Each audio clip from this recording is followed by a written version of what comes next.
కొంచెం బాధగానే ఉంది. ఎందుకంటే బైబిల్లో ఉన్న చాప్టర్స్ అన్ని త్వరలో మనం ముగిస్తున్నాం. సో ఎవరి ప్రే కార్యక్రమం మనము పౌలు గ్రంథంలో వరకు అనుకుంటున్నాం, కానీ ఈరోజు ఆలోచిస్తున్నాను. దాని తర్వాత ఏం చేయాలని ప్రార్థిస్తున్నాను. దీని విషయం మీరు కూడా ప్రార్థన చేయండి. దీని తర్వాత మరలా దేవుడు చేసిన ద మెరికల్స్, బైబిల్లోని మెరికల్స్ గురించి ధ్యానిద్దామా, ఆశ్చర్యమైన కార్యాల గురించి ధ్యానిద్దామా, లేకపోతే బైబిల్లో ఉన్న ఒక బైబిల్ స్టడీ లాగా, లేకపోతే సేవకులకు కావాల్సిన మాటలు, లేకపోతే దాని కొన్ని కంటెంట్ మనం ధ్యానిద్దామా అనేది కూడా ఆలోచిస్తున్నాను. ఆ విషయాన్ని మీరు ప్రార్థన చేయండి. మరి ఎవరు ప్రే కార్యక్రమం ఇంచుమించు దేవుడు 14 నెలలు నడిపిస్తానికి దేవుడు కృప చూపించాడు. 14 దినాలు ఇంచుమించు అన్ని దినాలు ఒక మేబీ 1-2 సార్లు రికార్డెడ్ ప్రోగ్రామ్స్ చేయాల్సి వచ్చింది కొన్ని కారణాల వల్ల. కానీ అయినప్పటికీ దేవుడు నడిపించాడు. ఈ కార్యక్రమం అనుదినము దేవుని వాక్యం చెప్తానికి కృప చూపిస్తున్నాడు. మరి ఈరోజు ఒక ముఖ్యమైన అంశం మనం మాట్లాడబోతున్నాం. మనం దేవుని మీకు దేవుడు మీతో మాట్లాడబోతున్నాడు.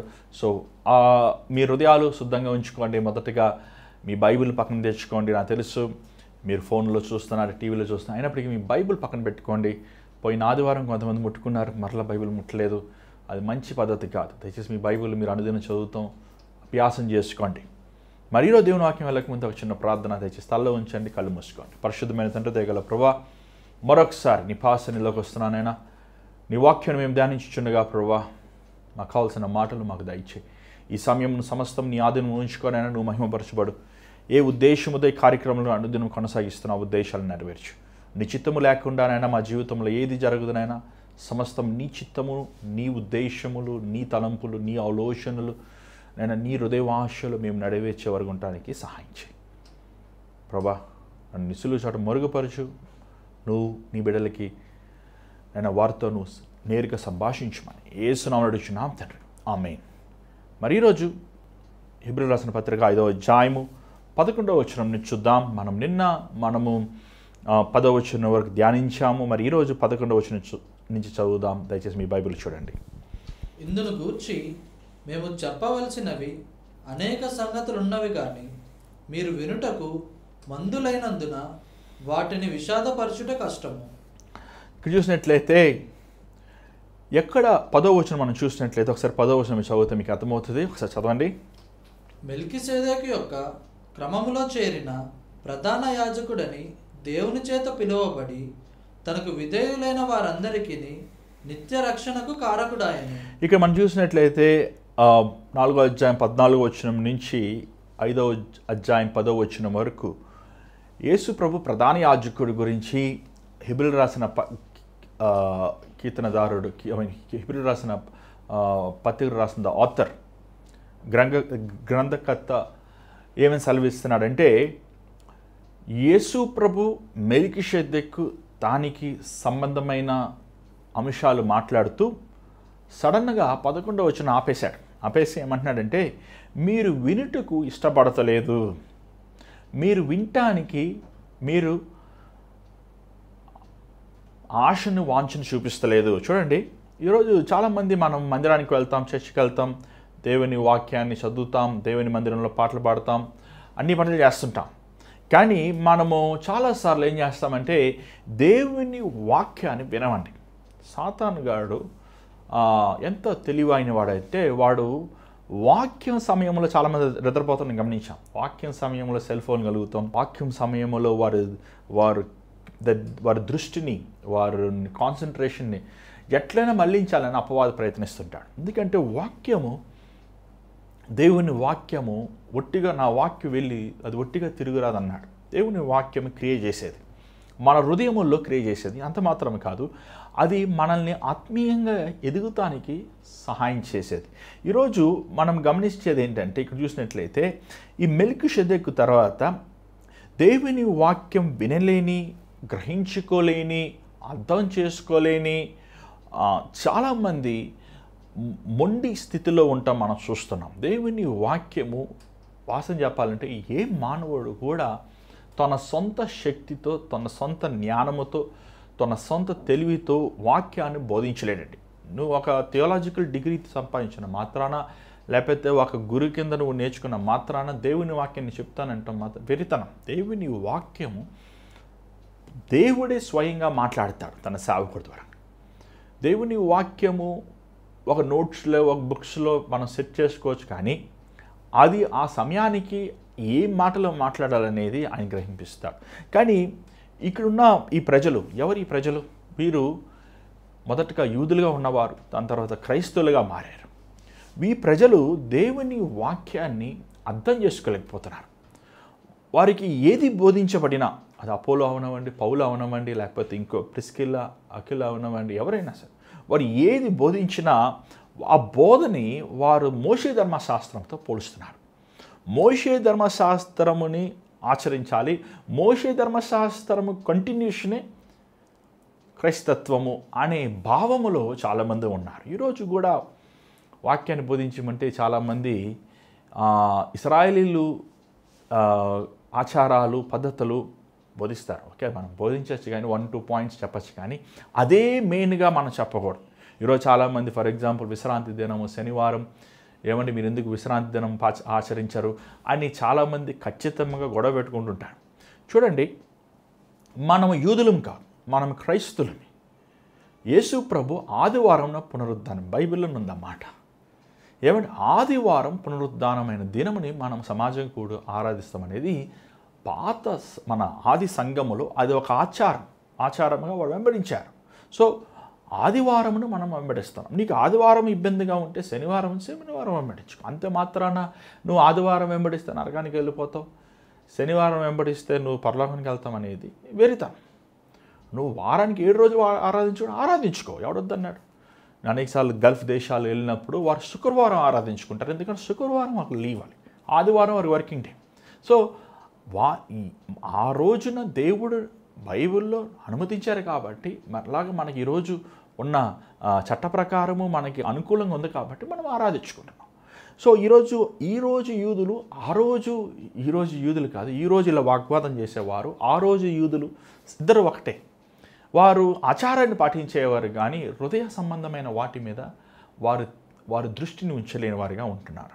ఇక్కడ మనం చూసినట్లయితే ఏమండి, వీరు వినని వారుగా ఉన్నారు, వినటానికి ఇష్టపడతలేదు. చూడండి, హెబ్రీయులకు రాసిన పత్రిక ఇది మన ప్రోత్సాహపరిచే పుస్తకము. మనల్ని ఏమంటే ఎంకరేజ్ చేసేది, కృంగిన వారిని బలపరిచేది, అదే సమయంలో దేవుని వాక్యము హెచ్చరించేది కూడా. వారిని ప్రోత్సాహపరుస్తూ మాత్రం కాదు, నువ్వు ప్రోత్సాహపరుస్తూ వారు ఎందుకు కృంగిపోయారనే స్థితిని మనం హెచ్చరించి వారి పాప స్థితి నుంచి వాడు విడుదల పొందుతానికి మార్గదర్శిగా ఉండాలి. ఈరోజు మనము గమనించాల్సింది ఏంటంటే, దేవుని వాక్యము వినలేకుండా మనల్ని ఆటంకం పరిచేది ఏంటి?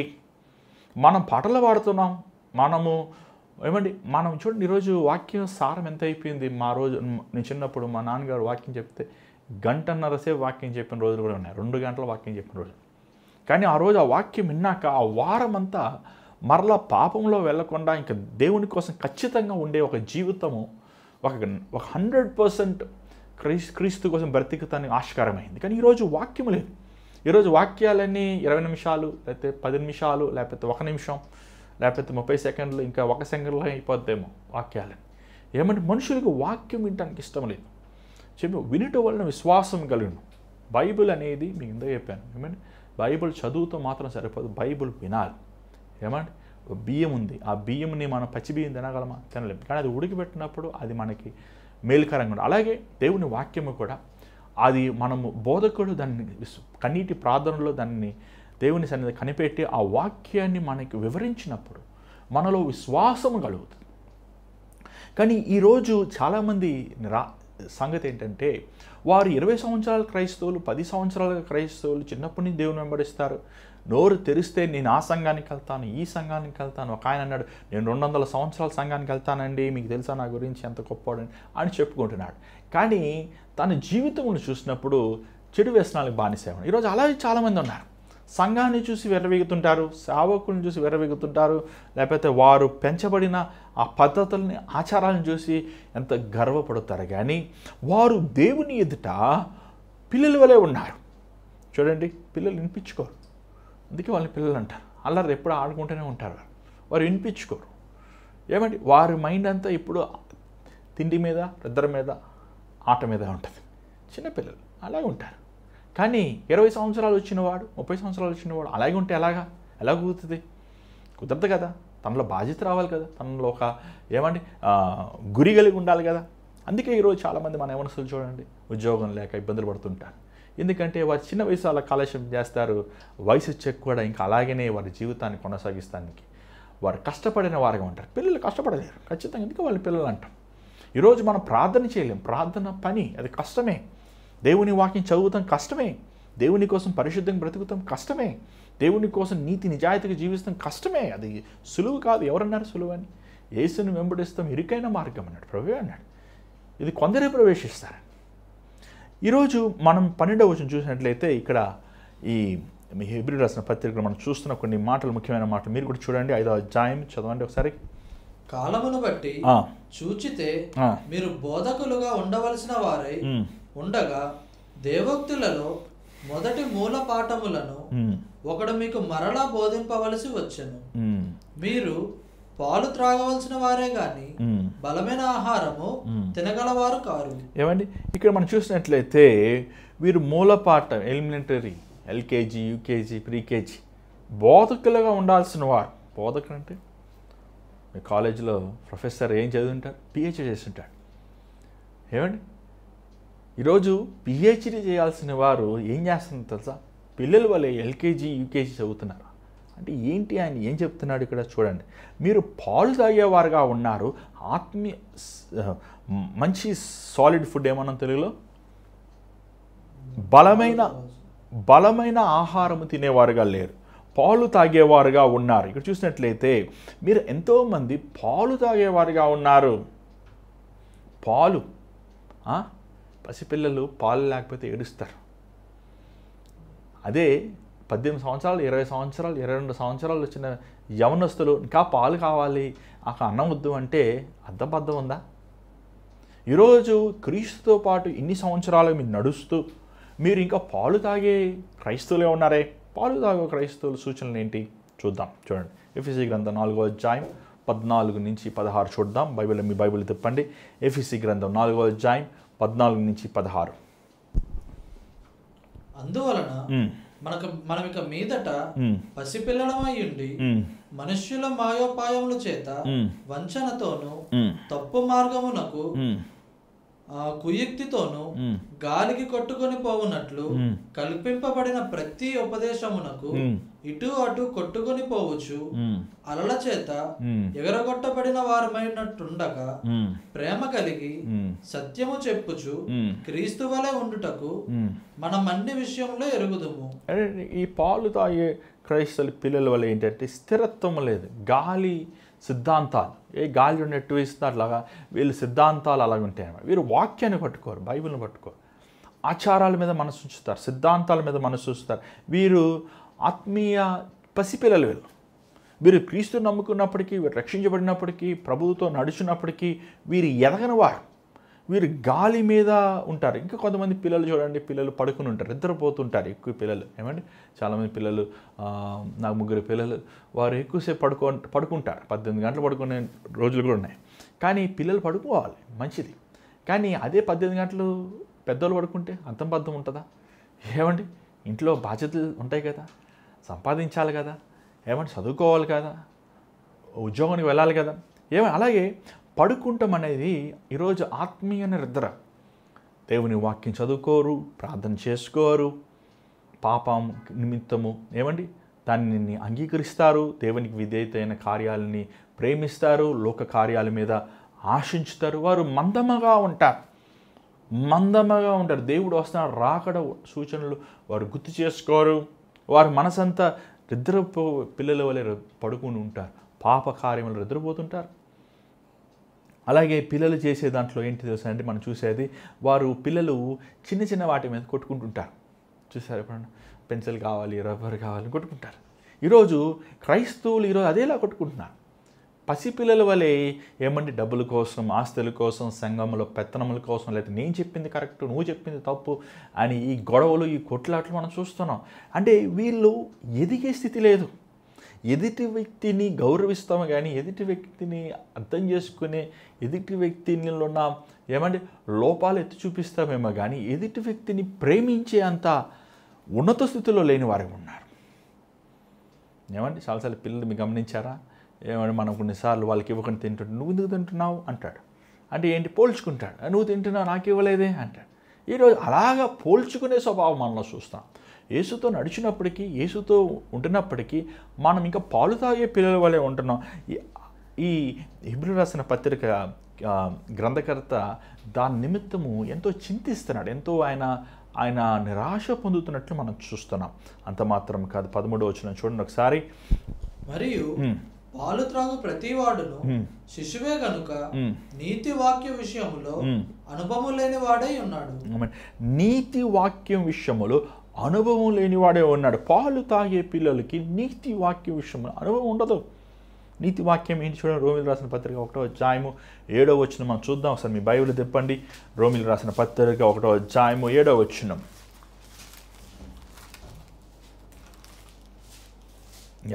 చదవండి.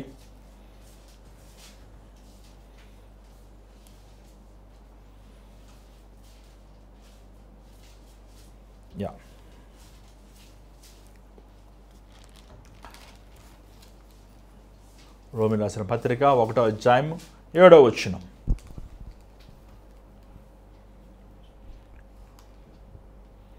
ఈయన నామము నిమిత్తము సమస్త జనులు విశ్వాసముకు ఈయన ద్వారా మేము కృపను మీరు రోమిలు రాసిన పత్రిక మనం చూసినట్లయితే ఒకసారి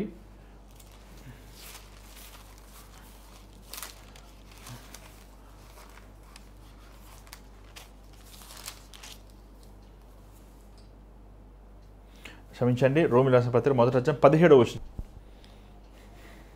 ఎందుకనినా నీతిమంతుడు విశ్వాస మూలముగా జీవించునని రాయబడిన ప్రకారము విశ్వాస మూలముగా అంతకంతకు విశ్వాసము కలుగునట్లు దేవుని నీతి దాని యందు బయలుపరచబడుచున్నది. చూడండి, మనం ఎదిగే కొలది మనము నీతి ద్వారంగా జీవించాలి. The teaching of about righteousness. మనం నీతి ఉందా? చాలామంది చాలా గర్వంగా చెప్పుకుంటారు, మేము చిన్నప్పటి నుంచి క్రైస్తవులం అండి, మేము చిన్నప్పటి నుంచి చర్చికి వెళ్తాము, మేము రక్షించబడి 20 సంవత్సరాలు అవుతుంది, దేవుని నమ్ముకొని 30 సంవత్సరాలు అవుతుంది, మేము అనేక చర్చిలు కట్టించాము. ఏమన్నా ఈరోజు మనం విశ్వాసులను పిలవబడుతున్నాం, కానీ మన మాటలు నోట్లు తెరిస్తే అవిశ్వాసమైన మాటలు, అవిశ్వాసమైన ఆలోచనలు, అవిశ్వాసమైన చింత, అవిశ్వాసాలు చింతిస్తుంటారు. ఏం తిందామా, ఏం తాగుదామా, ఏం ధరించుకుందామా, ఏం సంపాదించుకుందామా. వాళ్ళ ధ్యాస అంతా ఏమైనా అవిశ్వాసంతో ఉన్నారు కాబట్టి వారు భవిష్యత్తు గురించి భయపడుతుంటారు. వారి ధ్యాస అంతా లోక సంబంధమైన వాటిగా ఉంటాయి. కానీ దేవుని బిడ్డలమైన మనము, దేవుడు మనకి ఏది కావాలో ఆ సమయం ఇస్తాడు. మనము నీతి నిజాయితీగా దేవుని కోసం సత్యముతో నడవాలి, సత్యమును పలకాలి, నీతి జీవితం జీవించాలి, పవిత్రముగా బ్రతకాలి అనే ఆశ లేని వారంగా, అలాంటి జీవితం జీవించే వారుగా ఉన్నామండి. అంత మాత్రం హెబ్రీయులు రాసిన పత్రిక 10వ అధ్యాయం 38వ వచనం చూస్తున్నా. ఒకసారి చూడండి మీ బైబిల్. 38, 10వ అధ్యాయము 38. నా ఎదుట నీతిమంతుడైన వాడు విశ్వాస మూలముగా జీవించును గాని అతడు వెనక తీసిన ఎడల అతని యందు నా ఆత్మకు సంతోషం ఉండదు. నీతిమంతుడు విశ్వాసము ద్వారంగా జీవిస్తాడు. నీకు నీతి బోధించబడుతుందంటే నీకు విశ్వాసం నేర్పబడింది అన్నమాట. దేవుని వాక్యం మనం చూస్తున్నాం. యోబు నీతిమంతుడు, యథార్థపరుడు. నోవా నీతిమంతుడు, యథార్థపరుడు. అబ్రహాము దేవుని ఎదుట ఏమంటే నీతి నిజాయితీగా జీవించాడు. అందుకే వారి జీవితంలో వారు అంత దేవుని ద్వారంగా ఆశీర్వదించబడటానికి, వారి జీవితంలో ఫలిస్తానికి ఆస్కారమైంది. ఈరోజు మనలో ఇలాంటి ఒక మెచ్యూరిటీ ఉందా? ఏమండి, వయసు మీకు 70 సంవత్సరాలు, 80 సంవత్సరాలు, లేకపోతే 60 సంవత్సరాలు, లేకపోతే 50 సంవత్సరాలు అవ్వచ్చు. అది కాదు, ఆ వయసు నిమిత్తం కాదు. మీ వయసు నిమిత్తం మెచ్యూరిటీ రాదండి. చాలామంది నేను చూసాను, యవనస్తులైనప్పటికీ వారు ఆలోచించే విధము, వారు కష్టపడే విధము, వారు వారు పనిచేసే విధం చూసిన పెద్దవాళ్ళ కంటే చాలా ఇదిగా చేస్తారు. కొంతమంది చూసాను పెద్దవారిని, వారు ఎంత వయసు వచ్చినా వారు చిన్నపిల్లల వలె ప్రవర్తిస్తుంటారు. కానీ ఇక్కడ పౌలు మాట్లాడేది శరీరీతైన వయసు కాదు, కానీ లేకపోతే లోకరీతైనది అనుభవం కాదు, కానీ ఆత్మ సంబంధమైన వాటి అడుగుతున్నాను. 14 వచనం చదవండి ఒకసారి. వయసు వచ్చిన వారు అభ్యాసము చేత మేలు కీడులను వివేచించుటకు సాధకము చేయబడిన జ్ఞానేంద్రియములు కలిగి ఉన్నారు. ఏంటి నువ్వు వయసు వచ్చింది, నీకు ఆత్మీయంగా నువ్వు ఎదిగావు, ఆత్మీయంగా నువ్వు వర్ధిల్లావు, ఆత్మీయంగా నువ్వు అంటే మొదటగా నీతిమంతుడిగా నువ్వు జీవిస్తావు, రెండవదిగా విశ్వాసం కలిగి ఉంటావు, మూడవదిగా ఏంటంటే చెప్పండి, మంచి చెడుగుని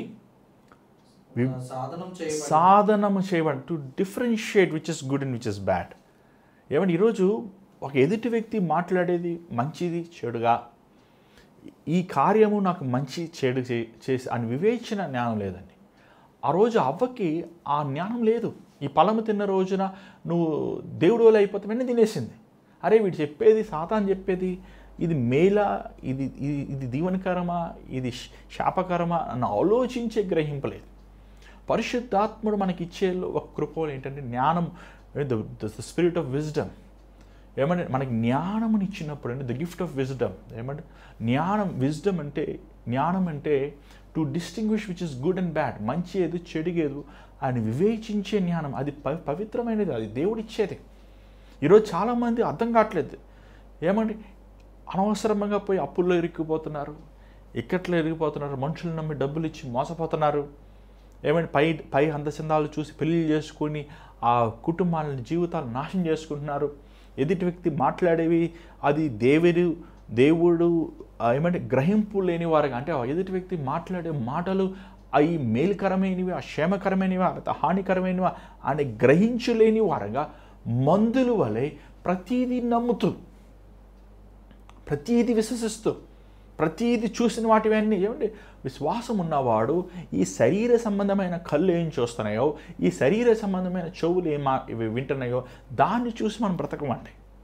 మనము దేవుని వాక్యం ఏం చెప్తుందో అది వింటాం, దేవుని స్వరం నువ్వు వింటాం, నువ్వు దేవుని చూస్తాను. నువ్వు కళ్ళు మూసుకున్నప్పుడు, కళ్ళు తెరిచినప్పుడు నీకు మనుషులు వస్తువులు కనబడుతున్నాయి అంటే నువ్వు ఇంకా నీలో విశ్వాసం లేదనమాట. ఇంకా నువ్వు మనోనేత్రం తెరవడం లేదు. నువ్వు ఇంకా లోక సంబంధమైన వాటివే, లోక ఐకిక విచారములతో నిండి ఉన్నావు అనమాట. నువ్వు ఇంకా దేవుని సన్నిధిలో పవిత్రపరచబడాలి. నువ్వు కళ్ళు మూసుకుంటున్నప్పుడు నీకు కనబడాల్సింది సింహాసనం మీద కూర్చున్న ప్రభువుని. ఆ రోజు యెషయా దేవుని మందిరానికి వెళ్ళినప్పుడు ఆ దేవుని మందిరములో తను ఎవరు చూశాడు? అక్కడ ఏమన్నా యాజకులను చూడలేదు, అక్కడున్న ప్రవక్తలను చూడలేదు, అక్కడున్న లేవీలను చూడలేదు, అక్కడున్న ధూపవేదికలను చూడలేదు. అక్కడ దేవుని సింహాసనం చూశాడు, దేవుని సన్నిధిని చూశాడు. ఈరోజు మనం ఏం చూస్తున్నాం? ఎవరిని చూస్తున్నాం? ఈరోజు శారీరక సంబంధమైనవి, బోధకుడు ఏం బట్టలు వేసుకున్నాడు, చేతికి ఉంగరం పెట్టుకున్నాడా లేదా, లేకపోతే కళ్ళజోడు పెట్టుకున్నాడా లేదా, లేకపోతే తను మాట్లాడే మాట తీరేంటి అని మనం మనుషులు మాట్లాడి చూస్తున్నాం. కానీ పిల్లలు అలాగే ఉంటారు. పిల్లలు చూడండి, జోకర్ వచ్చినప్పుడు ఎక్సైట్మెంట్ అయిపోతారు, కలర్గా ఉంటారు, ఎక్సైట్ అయిపోతారు. వాడు నిజంగా జోకరా, వాడు ఎత్తుకుపోయేవాడా, వాడు చాక్లెట్ ఇచ్చిన మాట దొంగ లేకపోతే వాడు స్నేహితుడా అని గ్రహింపలేరు వాడు. అది మీకు ఎవరైనా చాక్లెట్ ఎందుకు ఇస్తానో అని అంటాం, మత్తు మంది వేసామని అడుగుతాం. దేవుడు మనకి ఆ గ్రహింపు ఇవ్వాలి. ఆత్మీయ స్థితిలో కూడా మనం ఎదగాలి. మనం ఈరోజు ప్రతీది నమ్ముకుంటూ, ప్రతీది యేసుప్రభు బోధే, ఎవరు చెప్పినా దేవుని వాక్యమే, అందరూ దేవుడే అనుకుంటాం వెరితనం. నువ్వు దేవుని సత్యములోకి నువ్వు రావాలి. నువ్వు దేవుని యథార్థ మార్గము నువ్వు తెలుసుకోవాలి. ఈ పాటికి నువ్వు తెలుసుకోకపోయి ఉంటే, నువ్వు యేసుప్రభుని నమ్ముకుని రక్షించబడి బాప్తిజం చేసుకుని 2 సంవత్సరాలు అయిపోయింది, 3 సంవత్సరాలు అయిపోయింది, ఎన్నిసార్లు నువ్వు బైబిల్ చదువు? ఎన్నిసార్లు ప్రభు సన్నిధిలో వ్యక్తిగతంగా కన్నీరు కార్చి ప్రార్థన చేశావు? ఎన్నిసార్లు దేవుని దగ్గర వాగ్దానాలు తీసుకుని ఆ వాగ్దానాలు ఎత్తుపట్టుకుని దేవుని సన్నిధిలో నువ్వు కనిపెట్టావు? ఈరోజు మనము మోసపోతున్నామండి. మనం మోసపోతున్నాం. చూడండి, నీకు దేవుని వాక్యం నీ హృదయంలో విన్నప్పుడు దేవుని కార్యాలు చూడండి. చాలాసార్లు చాలామంది చాలా విషయాలు చెప్తుంటారు, కానీ దేవుని దగ్గర నుంచి వచ్చిందా లేదా నీకు ఎట్లా తెలుస్తా? నీ హృదయంలో గొప్ప సమాధానం ఉంటుంది. That is a secret. ఎప్పుడు జ్ఞాపకం చేసుకో, దేవుడు ఒక్కడే నీ హృదయంలో సమాధానం ఇవ్వగలడు. ఒక వాక్యం వింటున్నా, ఒక పాట వింటున్నా, ఒక కార్యాన్ని మనం అనుభవిస్తున్నప్పుడు దేవుని సన్నిధిలో వచ్చిందో లేదని దేవుడు ఇచ్చిన ఆనందము చెప్పలేనంత గొప్ప ఆనందం ఉంటుంది. అదేదో ఒక 5 నిమిషాలు నుండి 10 నిమిషాలు ఉండేదే కాదు, అది దేవుడిచ్చిన ఆనందం. అది దేవుని ద్వారంగా వచ్చబడిన మాటలు మనం వినేవారుగా ఉండాలి. దేవునితో సహవాసం చేసేవారుగా ఉండాలి. ఈరోజు పిల్లల వలె మోసపోతూ అనవసరమైన సమస్యలు ఇబ్బందుల్లో ఇరుక్కుపోతాం మనం చూస్తున్నాం. అలాగే 6వ అధ్యాయం చూసినట్లయితే 6వ అధ్యాయం చూడండి. 6వ అధ్యాయం మొదటి నుంచి చూద్దాం. మొదటి కొన్ని వచనం చదవండి ఒకసారి. కాబట్టి నిర్జీవ క్రియలను విడిచి మారు మనసు పొందుటయు దేవుని యందలి విశ్వాసమును బాప్తిస్తములను గూర్చిన బోధయు హస్త నిక్షేపణము మృతుల పునరుద్ధానమును నిత్యమైన తీర్పును అను పునాది మరలా వేయక క్రీస్తును గూర్చిన మూలోపదేశము మాని సంపూర్ణ మగుటకు సాగిపోదుము. ఏమండి ఇంకా చూసినట్టే ఇంకా ఏమండి మనకు చూసినట్లే మారు మనస్సు, పశ్చాత్తాపము. నిజంగా అండి ఈరోజు ఇదే మాటలు చెప్పాల్సి వస్తుంది. ఎందుకంటే ఇంకా అక్కడే ఉన్నారు మనుషులు. ఇంకా మారు మనసు పొందాయా, నీ సిగరెట్ల ప్యాకెట్లు వదిలేయ్యా, నీ సినిమాలు మానేయ్యా, ఏమండి నీ చెడ్డ సహవాసాన్ని వదిలేయ్యా, నీ బ్రతుకు ఇంకా అక్కడ అసలు దేవుని ఏమంటే వాక్యం ఏదైనా చక్కగా చెప్దామన్నా విశ్వాసులు అలాగే ఉన్నారు. ఇప్పుడు నూతనంగా జన్మించిన వారు అలాగే ఉన్నారు. దేవునితో నడిచే వారు అలాగే ఉన్నారు. నువ్వు దేవునితో నడిచాను 10 సంవత్సరాలు అని చెప్తున్నావు, కానీ నువ్వు ఆత్మీయ స్థితిలో ఎక్కడ ఉన్నావు? అదే పాపాలు చేస్తున్నావు కదా, అదే దుర్మార్గతనంలో ఉన్నావు, అదే భ్రష్టత్వంలో ఉన్నావు. ఇంకా చిన్న వాటి మీద ఆర్గ్యుమెంట్లు, డిబేట్లు, సిద్ధాంతాల మీద గొడవ. ఏమంటే దేవుని సంపూర్ణతలోకి, దేవుని నీతి, దేవుని యథార్థత, దేవుని విశ్వాసమును, దేవునిలో ఉన్న ఆ పవిత్రమైన గుణగుణాలు మనం కలిగి ఉండాలని, ఎదగాలని ఆశ, వాంఛ మనకు లేదు. ఈరోజు చాలామంది క్రైస్తవులు అంటున్నారు ప్రేమ ఉండదు. ఏమంటే బేసిక్ ఫండమెంటల్ థింగ్ అనేది ప్రేమ అనేది. ఇది ఎలిమెంటరీ ఏమంటే స్కూల్లో నేర్పించేది. ఒక క్రైస్తవుడికి ప్రేమ ఉండాలి. ప్రేమ లేకుండా నువ్వు ఏం చేయగలుగుతావు? పౌలు గారు ఎంత పెద్ద ఉత్తరం మన కోసం రాశారు, మర్చిపోయారా? 1 కొరింథీ 13వ అధ్యాయంలో ప్రేమ లేని వాడేది నీ వెద్దుని. నువ్వు ప్రవచించినప్పటికీ నీకు విశ్వాసం ఉన్నాడు, ప్రేమ.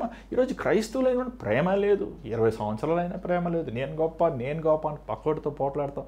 నువ్వు అవడవరా, నువ్వు ఎంతరా అలా. చూసారా, మనం దీంట్లోనే ఫండమెంటల్స్ అని తప్పిపోతున్నాం. ఈ ఫండమెంటల్స్ అని తప్పిపోతున్నాం. మీకు మెల్కీషెదెక్ గురించి, మెల్కీషెదెక్ ప్రధాన యాజకుడు ఏమండి, ద ఆర్డర్ ఆఫ్ మెల్కీషెదెక్, అది మీకేం అర్థమవుతుంది? దేవుని కార్యాలు మీకేం అర్థమవుతుంది? త్రిత్వం గురించి మీకేం అర్థమవుతుంది? దేవుడు శూన్యం ఎలా చేసిన ప్రభు గొప్పతనం మీకేం అర్థమవుతుంది? నువ్వు బేసిక్ థింగ్సే నీకు రానప్పుడు, నువ్వు దేవుని స్వభావం, గుణగుణాలని అసలు తెలియనప్పుడు, దేవునిలో ఉన్న పవిత్రతలో, పరిపూర్ణతలో నువ్వు ఎలాగొస్తావు అని మాటలు మరి ఈ గ్రంథకర్త హెబ్రీలు రాసిన పత్రిక గ్రంథకర్త మనకు తెలియపరుచినట్టు మనం చూస్తున్నాం. అంత మాత్రం కాదు, ఏమండి ఈ యూదులు, ఎందుకంటే బాప్తిజం తీసుకుంటాం, యూదులకి అదేం పెద్ద కష్టం కాదు. మనం బాప్తిజం ఇచ్చి యోహాను వచ్చి తీసుకున్నారు వాళ్ళు. ఏమండి వాళ్ళు బాప్తిజం తీసుకున్నారు, మరలా వెళ్ళి యేసుని సిలువ వేశారు. సో ఇది కొత్త ఏం కాదు వారికి ఇదేమీ ఏమండి బాప్తిజం తీసుకుంటాం, ఏమంటే మరణించిన పునరుద్ధానం లేస్తాం, ఇది కొత్త కాదు. మరి యూద ధర్మశాస్త్రంలో నేర్చుకుందే, ఏమంటే వాళ్ళు తెలిసిందే, తీర్పు గురించి కూడా తెలుసు, కానీ వారు ఫలించేవారుగా లేరు. నీతి అనే ఫలము, పరిశుద్ధత అనే ఫలము, సమాధానం అనే ఫలము వారు ఫలించేవారుగా లేరండి. ఈరోజు మన దేవుడు ఫలించేవాడుగా ఉన్నాడు, ఫలించాలని ఆశిస్తున్నాడు. ఆత్మఫలాలు ఫలిస్తున్నామా మనలో? ప్రేమ, సహనం, ఓర్పు, ఆశ, నిగ్రహం, దయాళత్వము, దీర్ఘశాంతము, కనికరము, సంతోషము, సమాధానం మనలో ఉందా? మనం ఫలించేవారుగా ఉన్నామా? ఫలిస్తలేదు. మనం ఎప్పుడు చూసినా కొండాళ్ళు, ఏమంటే కొట్లాట్లు, ఎదుటి వ్యక్తుల్లో ఉన్న లోపములు మనం బయట పెట్టాలని ఎదురు చూస్తున్నామే, కానీ మన హృదయ స్థితి మనం చూసుకుంటలేదే. నువ్వు అద్దం ముందు నిలబడినప్పుడు నువ్వు ఎవరిని చూస్తావు? నీ పక్కింటి వాళ్ళని చూస్తావా, లేకపోతే నిన్ను చూసుకుంటావా? దేవుని వాక్యం చదివినప్పుడు నువ్వు ఎవరి కోసం చదువుతున్నావు? ఈ మాటలు వీళ్ళుంటే బాగుండేది, ఈ మాటలు వారికే కరెక్ట్గా దేవుడు మాట్లాడుతున్నాడు అని నువ్వు దేవుని వాక్యం చదువుతూ ఆలోచిస్తున్నావంటే నువ్వు పిల్లవాడు మనస్తత్వం కలిగి ఉన్నావు, నువ్వు మారని వాడుగా ఉన్నావు. 3వ వచనం చదువుతుంది దయచేసి. దేవుడు సెలవిచ్చిన ఎడల మనం అలాగూ చేయుదము. ఒకసారి వెలిగింపబడి పరలోక సంబంధమైన వరమును రుచి చూచి పరిశుద్ధాత్మలో పాలివారై దేవుని దివ్య వాక్యమును రాబోవు యుగ సంబంధమైన శక్తుల ప్రభావమును అనుభవించిన తరువాత తప్పిపోయిన వారు తమ విషయములలో దేవుని కుమారుని మరణ శిలువ వేయచ్చు బహాటముగా ఆయనను అవమానపరచుచున్నారు. This is what it is. ఈరోజు మన స్థితి ఇలాగే ఉంది. ఎలా ఉంది? ఏమండి, మనం వెలిగించబడిన వారుగా ఉన్నాము. దేవుని ప్రేమను, దేవుని గొప్పతనాన్ని, దేవుని శక్తిని, దేవుని మాధుర్యాన్ని, దేవుని బలముని, దేవుని తేజస్సుని, దేవుని మహిమని మనం చూసాము, మనం అనుభవించాము, మనము రుచి చూసాము. కానీ పరిశుద్ధాత్మను పొందుకున్నాము, వరములు పొందుకున్నాము, బహుమానాలు పొందుకున్నాము. కానీ ఏమైందంటే 6వ వచనం చూడండి ఒకసారి. దేవుని దివ్య వాక్యమును రాబోయే యుగ సంబంధమైన శక్తుల ప్రభావం అనుభవించిన తర్వాత తప్పిపోయిన వారు, ఒకప్పుడు వెలిగించిన వారు, ఒకప్పుడు దేవుని ప్రేమ రుచి చూసి ఈరోజు ఎంతమంది ఇలా ఉన్నారండి. మొన్న ఒక బ్రదర్ అంటున్నారు, ఏమండి మీరు దేవుని నమ్ముకున్నామండి, దేవుని నమ్ముకున్నాం, దేవుని మందిరానికి వెళ్ళాం, బాప్తిజం తీసుకున్నాం, అన్నీ నమ్ముకున్నాం, మళ్ళా మేము వెనక్కి వెళ్ళిపోయామండి. అదేంటిది? వెనక్కి వెళ్ళిపోతాం ఏంటి? వెనక్కి ఎలా వెళ్ళిపోతావు? ఒక నీళ్ళు మన నేల మీద వేసినప్పుడు మరలా ఆ నీరు మళ్ళీ వస్తుందండి? నువ్వు ఒకసారి తీర్మానం చేసి నీ హృదయం దేవుని సన్నిధిలో బదలు కొట్టేశాక నువ్వు దేవునికి అంకితం చేసుకున్నాక నువ్వు మరలా వెనక్కి వెళ్తున్నావంటే నీ స్థితి ఎంతో భయంకరమైన స్థితిలో ఉందన్నమాట. అది ఈరోజు ఎంతోమంది ఇలాంటి స్థితిలో ఉన్నారు. ఇప్పుడు ఈరోజు మనము ఒక క్రైస్తత్వం అనేది ఒక నెంబర్ గేమ్ అయిపోయిందండి. మా సంఘానికి ఎంతమంది వస్తున్నారు, మా సంఘానికి ఎంతమంది వస్తున్నారు, ప్రతి పాస్టర్ బోర్డు పెట్టి అరుస్తమే. ఇంకా గట్టిగా అడిగితే వాళ్ళు నాకు వాగ్దానాలు ఇచ్చారు, సిగ్నేచర్ ఇచ్చారు, పరలోకానికి వెళ్ళిపోతారు, ఇదిగో చూసుకో అంటున్నారు. మేబీ ఈ ఫారెన్ సపోర్ట్ తీసుకోవాలంటే అవి పనికి వస్తాయేమో, కానీ పరలోకానికి వెళ్తాను మాత్రం పనికిరావండి. దేవుడు ఆ వాగ్దానాలు ఇచ్చిన సిగ్నేచర్లు, లేకపోతే మీరు క్యాల్కులేటర్లు పెట్టుకుని క్యాల్కులేట్ చేస్తున్న నెంబర్లు అవి చూసి దేవుడు బహుమానం ఇవ్వడండి. ఈరోజు ఎంతమంది అంతము వరకు నమ్మకంగా ఉన్నారు, ఎంతమంది శోధన సమయంలో, ఎంతమంది ఇక్కట్ల సమయంలో, ఎంతమంది నన్ను విడవక ఎడబాయక వారి శ్వాసనైనా నా కోసం ఇచ్చి నన్ను హత్తుకున్నారు, లేకపోతే నా తోడు నన్ను విశ్వసించారు అని దేవుడు చూస్తాడు. ఈరోజు మన ఆలోచన మీద మార్చుకోవాలి. ఈరోజు మనం ప్రభువుకి మనం సమర్పించుకొని, ప్రభువుకి మన జీవితం ఇచ్చుకొని మరలా వెనక్కి వెళ్ళిపోతున్నాం. ఈరోజు చాలామంది అలాగ ఉన్నారంట.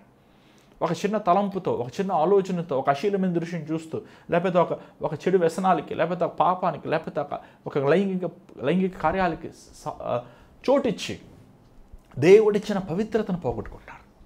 ఏమంటే ఒక గ్లాస్ నిండా పాలు ఉన్నాయి, ఒక్క డ్రాప్ పాయిజన్ వేస్తే ఏమవుతుంది చెప్పండి? పాలన్నీ పాయిజన్ అయిపోతుంది. నువ్వు 99 నీతి కార్యాలు చేసి ఉండొచ్చు, కానీ ఒక్క దుర్మార్గ కార్యం వల్ల నీ జీవితం అంతా, నీ సాక్ష్యం అంతా పాడైపోయినట్టే. ఈరోజు ఎంతోమంది అది గమనిస్తలేదు, ఎంతోమంది అది ఆలోచిస్తలేదు. దావీదు లాంటి గొప్ప మహారాజే ఏమండి తను ఎంత భయంకరమైన శోధనలో పడ్డాడు మన ఆలోచన. అందుకే మన రక్షణను జాగ్రత్తగా భయభక్తులుగా మనం అడగాలి. నేను చేసేస్తున్నాను, నేను ప్రార్థన చేసేసుకుంటున్నాను, బైబిల్ చదివేసుకుంటున్నా, నేను అంత దయ్యాలలో కొట్టేస్తున్నాను, నేను ప్రార్థన చేసి స్వస్థలుగా జరిగిపోతున్నాయి, నేను వెరీ గ్రేట్, నన్ను అందరూ పొగుడుతున్నారు అన్ని నువ్వు విర్రవీగావా, ఎవరిని ఎట్టకొడతాడో సాతానికి తెలుసండి. భయభక్తులతో నీ అడుగు క్రీస్తుతో పాటు జాగ్రత్తగా నడవాలి. నిన్ను నువ్వు పరీక్షించుకుంటూ నీతో పాటు నీ కుటుంబాన్ని పరీక్షించి కుటుంబ సాక్ష్యం లేదని చాలామందికి. ఈరోజు చాలామంది క్రైస్తవులకి మంచి కుటుంబ సాక్ష్యం లేదు. నువ్వు ప్రార్థన చేయాలి, ఆ తండ్రి బాగా ప్రార్థన చేస్తారు, ఆ బిడ్డలేమో ఏమండి భయంకరమైన పాప కార్యాల్లో ఉంటారు.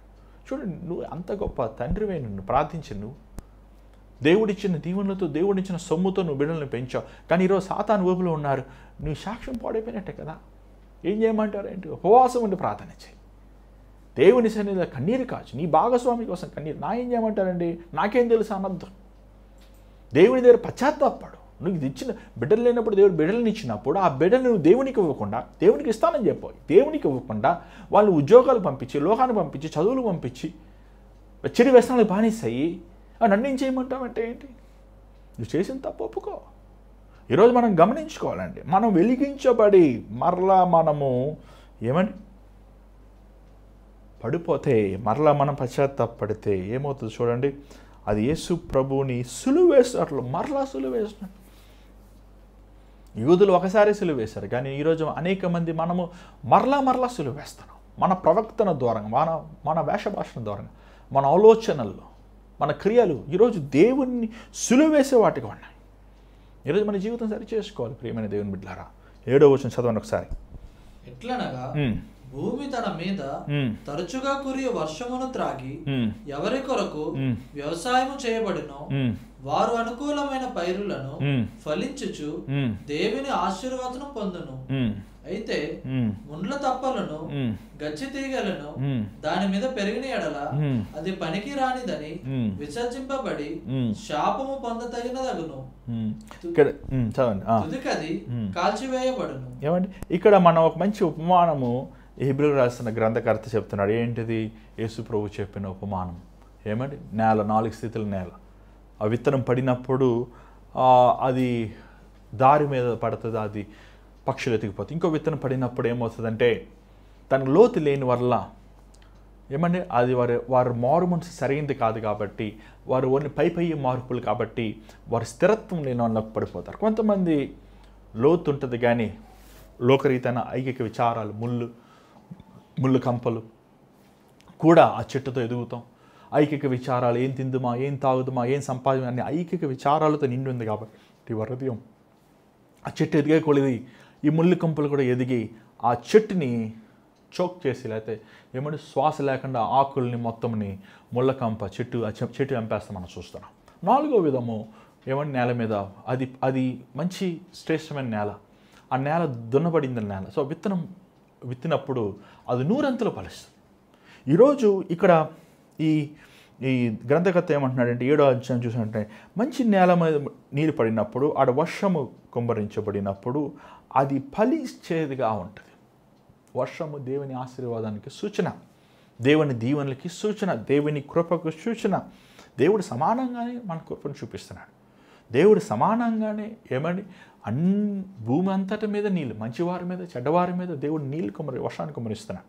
కానీ ఆ సిద్ధపడిన దున్నబడిన భూమి మీద ఆ విత్తనము వేయబడినప్పుడు అది ఫలిస్తుంది. కానీ దున్నబడిన భూమి మీద కూడా కొన్నిసార్లు ముళ్ళ కంపలు ఉంటున్నాయి. కాబట్టి ముళ్ళ కంపలు అనేవి చూడండి, ఈ లోక కార్యాలు లోకముతో ముడివేయబడినప్పుడు నువ్వు దేవునికి అంకితం చేయబడలేవు. నువ్వు దేవునితో ఉండాలనుకుంటే లోకానికి నువ్వు శత్రువు అవుతావు, విరోధి అయిపోతావు. లోకంలో ఉన్నవారు నిన్ను ప్రేమిస్తూ, నిన్ను గౌరవిస్తూ, నిన్ను గణపరుస్తున్నారంటే నువ్వు దేవునికి విరోధి. అంత సింపుల్, అంతే. లోకంలో ఏముంది? నేత్రాశ, జీవపటము, ఏమంటే శరీరాశలు, మనం చూస్తాం లోకంలో. నువ్వు లోకంలో ఆకర్షించబడుతున్నావు అంటే, లోక కార్యాలతో నువ్వు నింపబడి ఉన్నావంటే నువ్వు దేవుణ్ణి సంతోషపెట్టలేవు. ఏమంటే 2 బ్యాలెన్స్ చేయలేమండి, ఇంపాసిబుల్. ఒకటి ప్రభునన్న కోరుకో, లేకపోతే సాతానన్న కోరుకో. ఒకటి దేవుణ్ణన్న కోరుకో, లేకపోతే లోకానన్న కోరుకో. అందుకే నీ జీవితంలో ఒక తీర్మానం చేయాలి. ఈరోజు నువ్వు దేశం తీయాలి.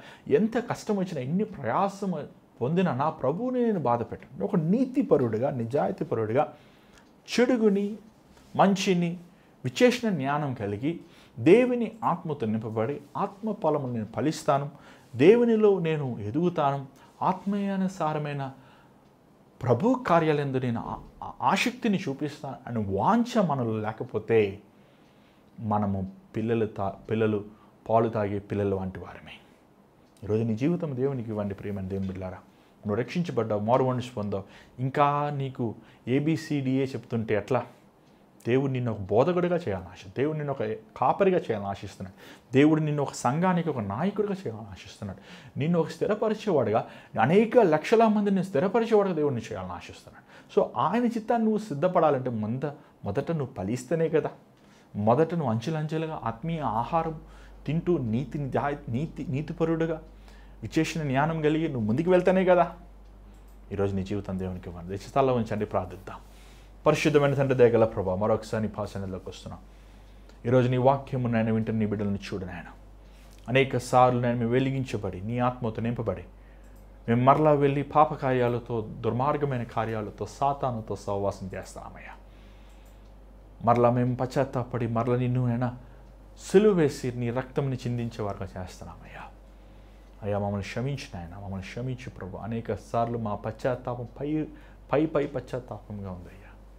మా గుండె బద్దలయ్యేలాగా, మా గుండెలో ఉన్న సమస్తం విరగొట్టబడేలాగా, నలగొట్టబడేలాగా మేము రిత్తులుగా చేయబడిన ఆయన నీ రక్తముతో కడగబడి మాల స్వార్థము, లోకము, డంబము గర్వము లేకుండా బిరిగిన హృదయంతో నడిచేవారు ఉండడానికి సాధించి ఈ కార్యక్రమాన్ని చూస్తున్న ఈ బిడ్డలను చూడవని సరిదిద్దు నీ జీతమైతే మరలా రేపు కలుసుకుంటాం కృప చూపించమని యేసునామములో అడుగుచున్నాం తండ్రి ఆమేన్. మరి ఈరోజు దేవుడు మీతో మాట్లాడంటే మాకు తెలియపరచండి. మరి దేవుడు ఈ కార్యక్రమం ద్వారా మీకు మెయిల్ జరిగి ఉంటే దేవుడు చేసి ఉంటే మీకు అది కూడా మాకు తెలియపరచండి. మా స్క్రీన్ మీద కనబడుతున్న నెంబర్కి మీరు వాయిస్ మెయిల్, వాట్సాప్ కాల్, లేకపోతే voice mail call, text message పంపించండి. లేకపోతే మీరు రెగ్యులర్ కాల్ కూడా చేయొచ్చు. కానీ మీరు వాయిస్ మెయిల్, టెక్స్ట్ మెసేజ్ పంపిస్తే నేను మీకోసం ప్రార్థిస్తానికి, మరలా నేను మీకు తిరిగి జవాబిస్తానికి, లేకపోతే మీతో మాట్లాడటానికి ఆశకరంగా ఉంటుంది. అంత మాత్రం కాదు, ఈ భారమైన పరీక్షల్లో మీరు కూడా పాలు పొందండి. దేవుడు మేము ప్రేరేపిస్తాయి. మీ స్క్రీన్ మీద కనబడుతున్న Google pay, PhonePe account number ద్వారా మీ విరాళం పంపించవచ్చు. దేవుని చిత్తమైతే మనం రేపు కలుసుకుందాం. అంతవరకు